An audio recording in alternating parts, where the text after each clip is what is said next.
Challenge, একটা বল ব্যাটে লাগাতে পারলেই আমি জিতবো। ও বোল্ড, প্রথম বলেই বোল্ড।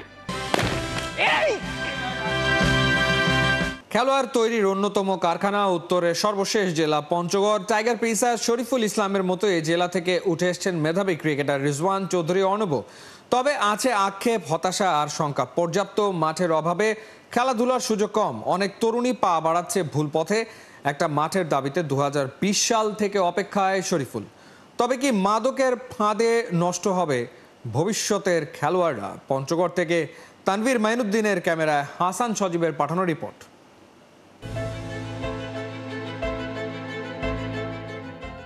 পঞ্চগড়ে এসেছি, ফুটবল নিয়ে কাজ করেছি, এবার ক্রিকেট নিয়ে কাজ করার কথা।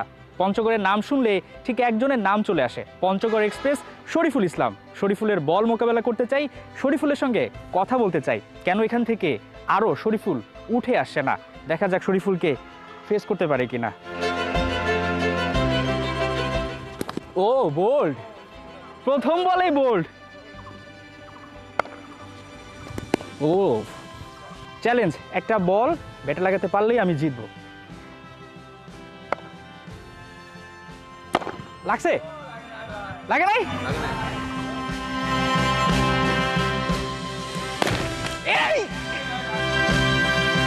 অনেক বছর ধরে আমরা কেন আরেকটা শরীফুল পাচ্ছি না এখান থেকে? কি মনে হচ্ছে কোন জায়গাটা আমাদের আসলে ঘাটতি? তো পঞ্চগড় সহ যে আমাদের এলাকা, সেখানে আসলে প্র্যাকটিসের কোনো ফ্যাসিলিটিস নাই, তারপরে প্লেগ্রাউন্ড নাই যেটা হলো ক্রিকেট বলে খেলার মতো। সো বিশেষ করে এইসব কারণে হয়তো অনেক প্রতিভাবান ক্রিকেটার আছে, তারা ওই প্রতিভাটা ওইখানে তুলে ধরতে পারতেছে না। সো অনেকের ফিনান্সিয়াল একটা অবস্থা থাকে যে ভালো জায়গায় গিয়ে প্র্যাকটিস করার মতো ওই সামর্থ্যটা নাই, হয়তো ওইখান থেকেই তার প্রতিভাটা হারিয়ে ফেলতেছে। বিশেষ করে আমি যে গ্রাম থেকে বেড়ে উঠেছি, এখানে এখন পর্যন্ত একটা খেলার মাঠ নেই। আমি যখন আন্ডার-19 ওয়ার্ল্ড কাপ চ্যাম্পিয়ন হয়েছিলাম, তখন ওইখানে ডিসি স্যার ছিলেন, ওনার কাছে আমি একটা মাঠের আবেদন করেছিলাম। তখন মোটামুটি একটা হয়ে গেছে যে পাস হবে, বাট তারপর উনি চেঞ্জ হয়ে গেল, তারপরে আর কোনো। আপনি যখন ঢাকা থেকে আসেন ফ্রি সময়, আমি দেখছিলাম একদম আপনার বাড়িতে একটা কংক্রিটের পিচ দেখতে পাচ্ছি। এখানে সব সময় প্র্যাকটিস করা হয় না, এর বাইরে হয়তো বা আশেপাশের জেলাগুলোতে গিয়ে প্র্যাকটিস করেন, সেখানেও বৃষ্টি হলে দেখা যায় যে মাঠের অবস্থা বেহাল হয়ে দাঁড়ায়। তখন কি একটু খারাপ লাগা কাজ করে কিনা? অবশ্যই, আমি এখান থেকে প্রায় ঠাকুরগাঁও স্টেডিয়ামে যাই, রাহাত ভাই আমাকে ব্যবস্থা করে দেন প্র্যাকটিসের। সো ওইখানে প্র্যাকটিস করি, বাট একদিন বৃষ্টি হলে তো অনেকদিন, যেহেতু এখানে ঠিকমতো গ্রাউন্ডসের সেই রকম মেরামত নেই, উইকেট রেডি করে আবার সাথে সাথে কাভার দেওয়া। সো একদিন বৃষ্টি হলে অনেকদিনই অপেক্ষা করতে হয় আবার প্র্যাকটিসের। সো রিসেন্টলি রংপুরে গিয়েছিলাম, সেম বৃষ্টির কারণে করতে পারিনি। শরীফুল, আপনার এখানে আপনি ক্রিকেট একাডেমি চাচ্ছেন, অর্থাৎ এখানে মাঠ আছে, আবাদি অনেক জমি আছে, কিন্তু প্লেয়ার উঠে আসছে না।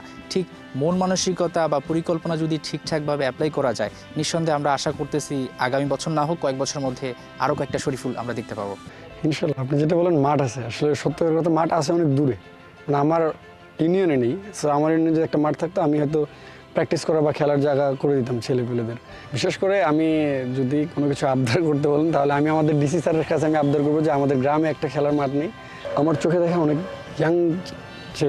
ইয়াং জেনারেশনের ছেলেগুলো, লাইক আমার কাছের ভাই ব্রাদাররাই বাসাতে থাকে না, অনেকদিন পরে আসি, তো কিছুদিন পর এসে দেখি যে তারা আমাদের সাথে জড়িত, লাইফটাই শেষ। তো আমার অবশ্যই খারাপ লাগে যে একটা মানুষের, একটা ছেলে সুন্দর ভবিষ্যৎ জীবন কিভাবে সে নিজে নিজে নষ্ট করতেছে।